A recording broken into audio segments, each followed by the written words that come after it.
મિત્રો જય સોમનાથ. ઓમ નમઃ શિવાય. પ્રિય મિત્રો, તમારો દિવસ શુભ રહે, મંગલમય રહે, શુભકામના. હું બિલિમરાથી જોગીભાઈ વ્યાસ આપ સૌનું આપણી જોગેશમાં આપનું હાર્દિક સ્વાગત કરું છું. મિત્રો, આજ રોજ જોઈશું આજનો શુભ પંચાંગ. તે પહેલા ભગવાન શંકરના મંદિરે જઈને પાણી ચડવાનું ભૂલશો નહીં, પીપળાને પાણી ચડવાનું ભૂલશો નહીં. આજે તમે જે અનુષ્ઠાન કરી રહ્યા છો એ અનુષ્ઠાન પણ કરવાનું ભૂલશો નહીં. ખાસ બીજી વાત કે હવે પછી ચૈત્ર મહિનાના જે બધા રવિવાર છે એ રવિવારે મેં માતાજીનો યજ્ઞ રાખ્યો છે. કોઈ ચાર્જ નહીં, કોઈ દક્ષિણા નહીં. યજ્ઞમાં આવો, તમારે ઈચ્છાથી મૂકવું હોય તો મૂકો, ન મૂકો તો પણ કંઈ પ્રોબ્લેમ નથી. પણ આ યજ્ઞ મારા ઘરની સામે રાખેલો છે. દર રવિવારે યજ્ઞ રાખ્યો છે. સવારે 7 વાગે ચાલુ થશે ને 12 વાગે પૂર્ણ થઈ જશે. જેને પણ એમાં ભાગ લેવો હોય અને ફોન પર કોન્ટેક્ટ કરી શકે અને યજ્ઞમાં આવી શકે છે. આજરોજ જોઈશું આજનો શુભ પંચાંગ. આજે જે બાળકનો જન્મ થાય છે, આજે આમ તો મત્સ્ય જયંતિ છે. આજના દિવસે વિશ્વ વન દિન તરીકે પણ ઓળખવામાં આવે છે. આજે ગૌરી તૃતીયા તરીકે પણ આજના દિવસને ઓળખવામાં આવે છે.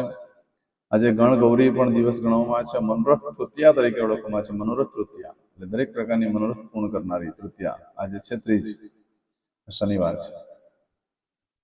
આજે તારીખ છે 21/3/2026 ને શનિવાર. ચૈત્ર સુદ ત્રીજ તિથિ છે. આજે જોઈશું આજનો શુભ પંચાંગ. આજે જે બાળકનો જન્મ થાય છે ને તેથી ગણાય છે ત્રીજ. આ ત્રીજ તિથિ આજે મળસ કે 2:32 થી શરૂ થાય છે અને રાત્રે 11:58 પૂર્ણ થઈ જાય છે. ત્યાર પછી જે બાળકનો જન્મ થાય ને ચોથી તિથિ ગણાશે. આજે જે બાળકનો જન્મ થાય છે નક્ષત્ર ગણાય છે અશ્વિની. અશ્વિની નક્ષત્ર આજે મળસ કે 2:29 શરૂ થઈ આવતીકાલે મળસ કે 39 પૂર્ણ થઈ જશે. આજે જે બાળકનો જન્મ થાય છે એનો યોગ ગણાય છે ઇન્દ્ર. ઇન્દ્ર યોગ આજે સાંજે 7:02 પૂર્ણ થઈ જશે. ત્યાર પછી જે બાળકનો જન્મ થાય એનો વૈધૃત યોગ ગણાશે. આજે જે બાળકનો જન્મ થાય છે એનું ગ્રહણ ગણાય છે તૈતિલ. તૈતિલ ગ્રહણ આજે બપોરે 1:16 પૂર્ણ થઈ જાય. ત્યાર પછી જે બાળકનો જન્મ થાય એનું ઘર ગ્રહણ ગણાશે. આજે જે બાળકનો જન્મ થાય છે એની રાશિ ગણાય છે મીન. મીન રાશિનો અક્ષર આવે છે દ. મીન રાશિનો સ્વામી ગુરુ ગણાય છે. જો મિત્રો આજે રાશિ બદલાય છે. મળસ કે 2:29 પહેલા જેનો જન્મ થાય એની રાશિ મીન ગણાય અને મળસ કે 2:29 પછી જે બાળકનો જન્મ થાય એની રાશિ મેષ ગણાશે. મેષ રાશિનો અક્ષર આવે છે અલય. મેષ રાશિનો સ્વામી મંગળ ગણાય છે. આ મેષ રાશિ આજે મળસ કે 2:29 થી શરૂ થઈ 23 તારીખે મળસ કે 4:15 પૂર્ણ થાય છે. એટલે ત્યાં સુધી જે બાળકોનો જન્મ થાય બધાની રાશિ મેષ ગણાશે. આ રાશિ તિથિ વાર નક્ષત્રો કરવાનું બહુ જ મહત્વ છે. મિત્રો, જેનો જન્મ છે તેની ચોક્કસ પ્રમાણે પૂજા વિધિ કરી લો, જીવન સરળ બની જશે. આજે જે કોઈ મારા સબસ્ક્રાઇબ મિત્ર, મારા ઘર પરિવારમાંથી કોઈ પણ સદસ્યની વર્ષગાંઠ છે યા મેરેજ એનિવર્સરી છે, બધાને મારી ઘણી ઘણી શુભકામના. તમારા જીવનમાં ખૂબ પ્રગતિનું થાય. ભગવાન શંકર તમારી બધી મનોકામના પૂર્ણ કરે એવું સોમનાથ દાદાને પ્રાર્થના કરું છું. મિત્રો, આજના દિવસે સવારમાં ઉઠી આજનું સુકન કરી લો, આખું વર્ષ તમારું સુંદર રીતે વ્યતીત થશે. આજના દિવસે જે મારા સબસ્ક્રાઇબ મિત્ર છે, મારા ઘર પરિવારમાંથી કોઈ પણ સદસ્ય કોઈ જગ્યા પર ઇન્ટરવ્યુ આપવા જઈ રહ્યા છે, કોઈ નોકરી ધંધા માટે જઈ રહ્યું છે, કોઈ પરીક્ષા આપવા જઈ રહ્યું છે, કોઈ યાત્રા પ્રવાસ માટે જઈ રહ્યું છે, આજના દિવસે કોઈ વિદેશમાં જઈ રહ્યું છે, આજના દિવસે કોઈને ઓપરેશન, ડિલિવરી હોય, સગાઈ હોય, છઠ્ઠીની પૂજા હોય, આવા કોઈ પણ કાર્ય કરવા જઈ રહ્યા છો, તમારા કાર્યમાં તમને સફળતા પ્રાપ્ત થાય એવી સોમનાથ દાદાને પ્રાર્થના કરું. પણ આજે સવારે નીકળતા પહેલા આપણે આજે ચેનલ પર જતા રહો, જોગી અષ્ટ ચેનલ પર શનિવારનું શુકન કરી લો અને પછી નીકળો કાર્ય કરવા માટે, સારી સફળતા મળી શકે. આજના દિવસે ઘરેથી નીકળો છો તો વડીલ વૃદ્ધ વ્યક્તિને વંદન કરો. દેવસ્થાનમાં ભગવાનને પગે લાગવાનું કે મારા કાર્યોમાં મને સફળતા અપાવજો એમ ભગવાનને પ્રાર્થના કરીને નીકળવું. આજના દિવસે ભિક્ષુકને ભોજન કરાવવાનું બહુ જ મહત્વ હોય છે. એ લોકોને દવા લઈ આપી શકો, વસ્ત્ર લઈ આપી શકો છો, અન્નદાન કરી શકો છો. આજના દિવસે તમે કોઈ પણ કાર્ય કરવા જઈ રહ્યા છો તે કાર્યમાં પણ એક ચોક્કસ શુભ સમય છે, તે આપણે જોઈ લઈએ. આજે સવારે 7:30 થી 9 વાગ્યા સુધીનો સમય શુભ રહેશે. એ જ રીતે બપોરે 12 થી સાંજે 4:30 વાગ્યા સુધીનો સમય પણ શુભ રહેશે. એ જ રીતે સાંજે 6 થી સાંજે 7:30 વાગ્યા સુધીનો સમય પણ શુભ રહેશે. રાત્રે 9 થી આવતીકાલે મળસ કે 1:30 સુધીનો સમય શુભ રહેશે. આવતીકાલે સવારે 4:30 થી સવારે 6 વાગ્યા સુધીનો સમય પણ શુભ રહેશે. આ સમયગાળા દરમિયાન તમે કોઈ પણ કાર્ય કરો છો તેમાં તમને સારામાં સારી સફળતા પ્રાપ્ત થઈ શકે છે. પરંતુ મિત્રો, આજે સામાન્ય દિવસ છે, છતાં આજે સવારે મળસ કે 2:29 થી લઈ આવતીકાલે મળસ કે 39 સુધીમાં તમે જે કાર્ય કરો છો એનું શું ફળ પ્રાપ્ત થાય, કોઈ વસ્તુ ખોવાઈ ગઈ, ચોરાઈ ગઈ તો તેનું શું ફળ મળે તે આપણે જોઈ લઈએ.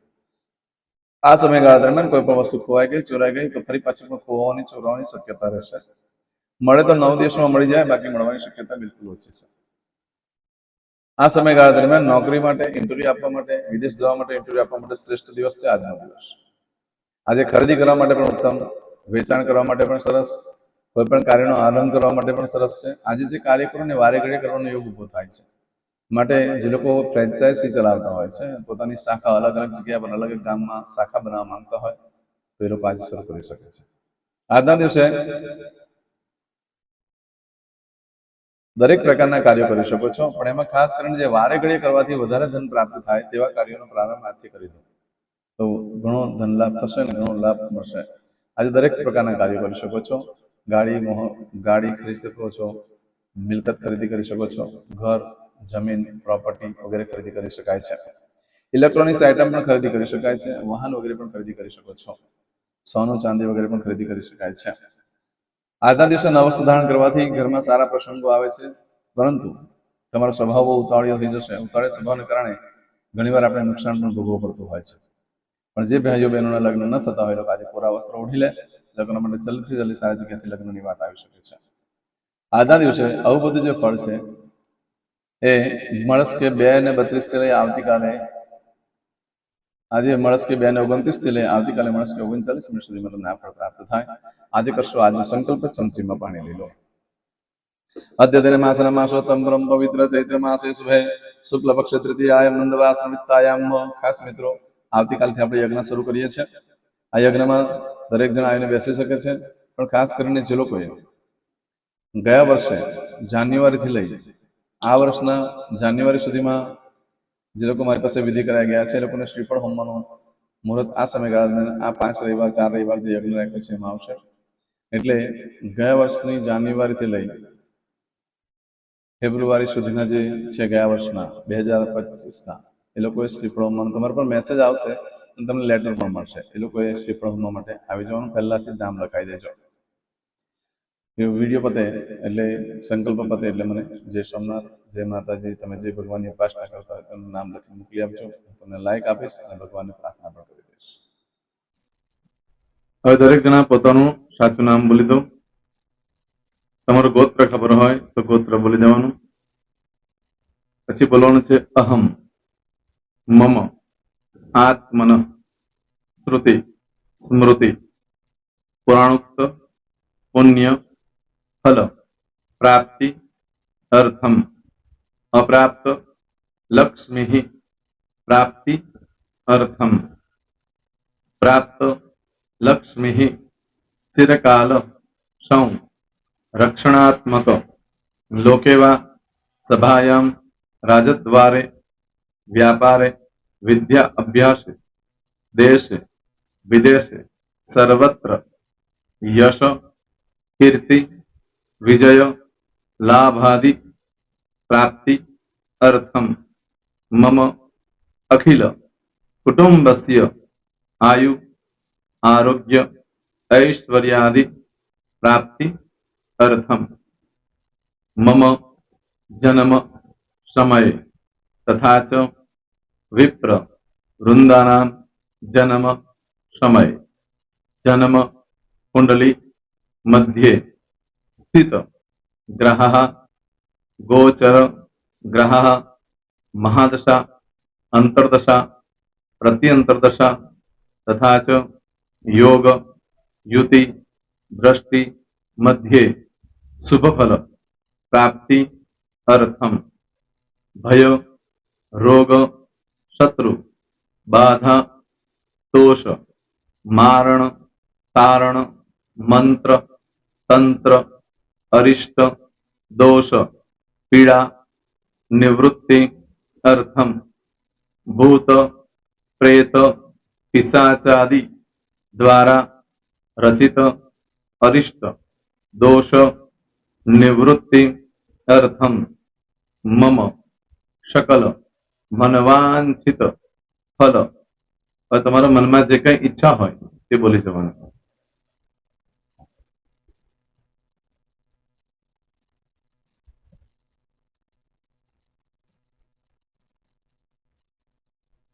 बोलो अनुसारतः सकल मनवांछित फल प्राप्ति अर्थम.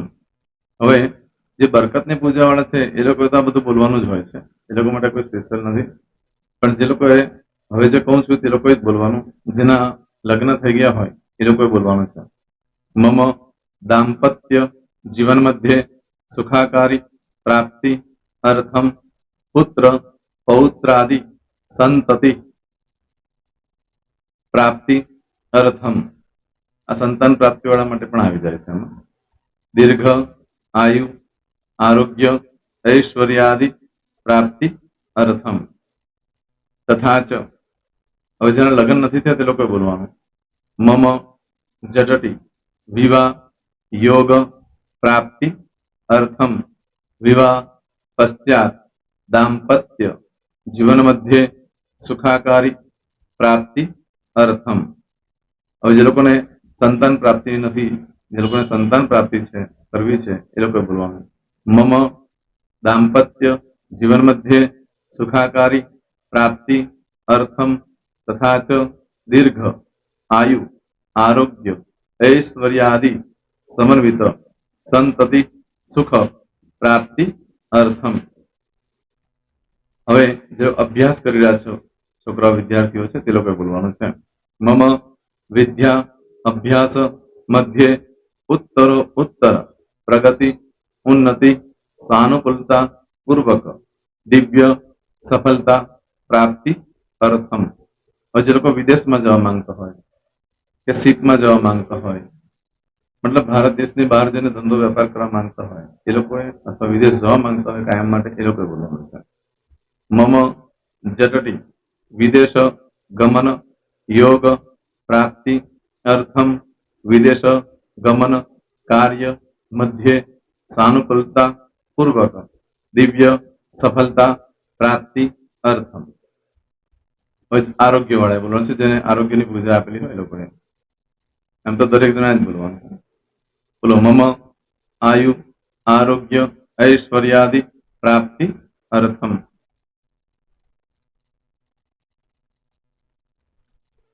હવે દરેક જણા બોલવાનું. સકલ મનવાંછિત ફલ પ્રાપ્તિ અર્થમ અદ્ય દિને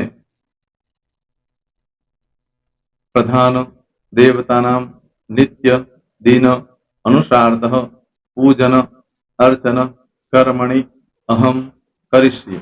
પાણીવાળી થાળીમાં પાણી મૂકી દેવાનું છે. હવે તમારી બધી પૂજા જે મેં આપેલી છે એ પૂજા થઈ જાય, અથવા તો તમે રોજ પૂજા કરતા છો, મારી પાસેથી નથી લઈ ગયા, એ પૂજા થઈ જાય પછી ફરી પાછી ચમચીમાં પાણી લેવાનું. અહીંયા વિડીયોને સ્ટોપ કરી દેવાનું. પૂજા પતે એટલે પાછું આગળનું કરવાનું છે. અહીંયા વિડીયો સ્ટોપ કરી દેવાનો અને પૂજા પતે એટલે બોલવાનું છે. વિષ્ણવે વિષ્ણવે વિષ્ણવે નમો નમઃ વિષ્ણુ સ્મરણા સર્વમ પરિપૂર્ણ અસ્તુ.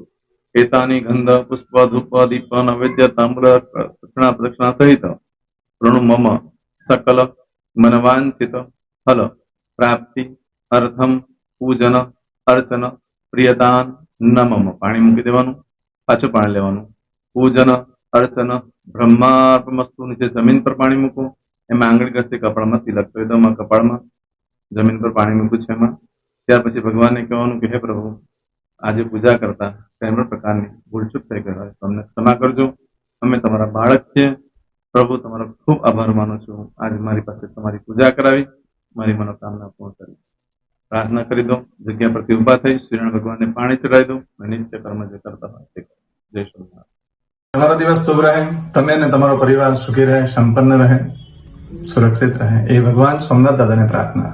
તો મિત્રો, તમે મારા વિડીયોને લાઈક ના આપી હોય તો સૌથી પહેલા લાઈક આપી દો, અને ત્યાર પછી જો તમે મારી આ ચેનલ સબસ્ક્રાઇબ ન કરી હોય તો સૌથી પહેલા સબસ્ક્રાઇબ કરી લો, અને બેલ આઇકોન ઓલ પર ક્લિક કરવાનું ભૂલશો નહીં, જેથી કરીને સૌથી પહેલા નવી વિડીયો જે કંઈ મૂકું એ તમને મળે.